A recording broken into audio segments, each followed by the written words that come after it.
I'll never remember this. Right. So it took him 6 minutes or whatever to weigh up, and that was fast. Imagine students scaling out 8-ounce pieces. They go, takes them forever and a day. And then we teach them how to use the finger system. 3, 2, 1. How many pounds? 6 pounds. Okay. 6 pounds. Cut that in half. 3 and 3.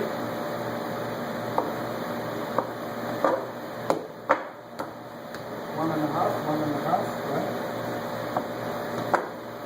How many ounces in a pound?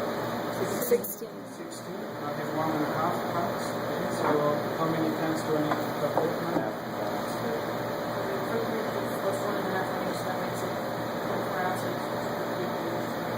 Three pieces, there you go. So I cut them up roughly. I mean, it's not 100% perfect.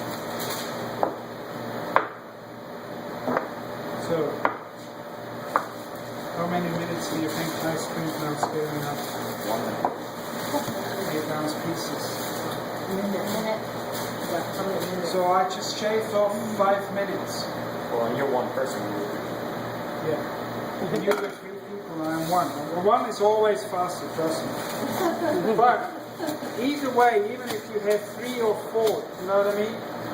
Again, you want them to utilize. That's why you learn how many ounces are in a pound and so on. So they now scaled it up. And if this is now 7.8 and this is 8.2, who cares? It is roughly 8 ounces and it's done in short time. Okay?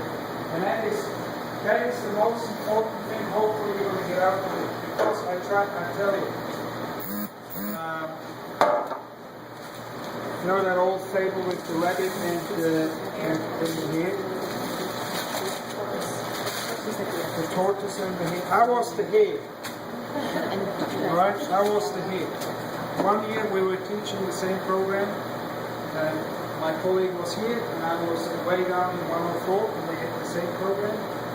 And I was the hare going up. And I came down here and have a look and I thought, we're good. Good shape. And about 3/4 of an hour later, I came back down and I thought, like, wow, this guy is still in the weeds. So I go, like, how is that possible? And it's exactly organizing yourself. Okay? So it's a lesson I learned, and I've never forgot that lesson, and it makes everything a lot easier. Okay? So what did he do? He was still scaling while I already started to make the first thing. And then while I did the first thing, they had to scale up again. So I lost so much time scaling up. Else he's just scaled up everything in one go. And it's much more efficient. And you have to work efficient. So even if you do pies and you get to that stage, you can wrap them up, put them in the fridge, and in the next lesson, complete the class. Okay? Or, like somebody said, they only have 50 minutes or 20 minutes or whatever. So just get them to do the dough. Next lesson, get them to do the pie. If you don't do what I did today, I'm going to need some pie fast. I'm not even going to do the making. Okay? So then we did that one, and then we'll go on here. So that's the first stove.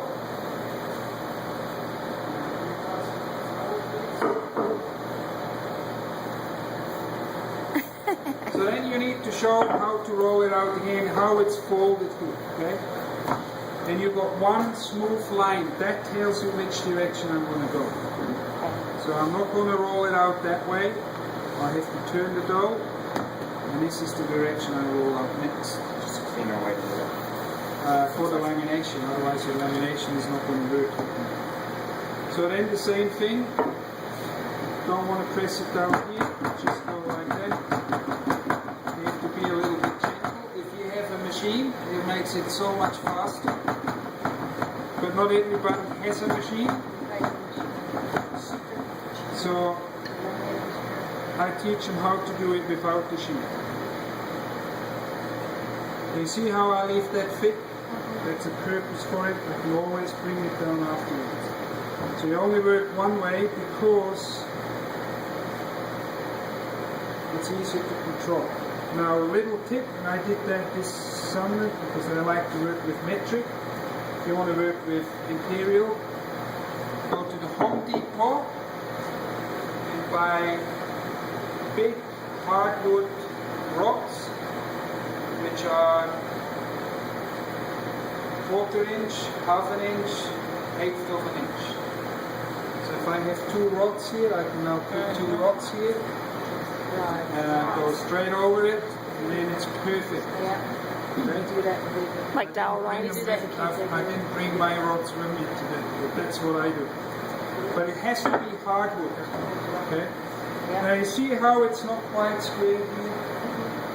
And here, now I can take that thicker end and I can just push it out here a bit. Push it out. Go like that. So now it's nice and the same length, same thickness. 1 fold,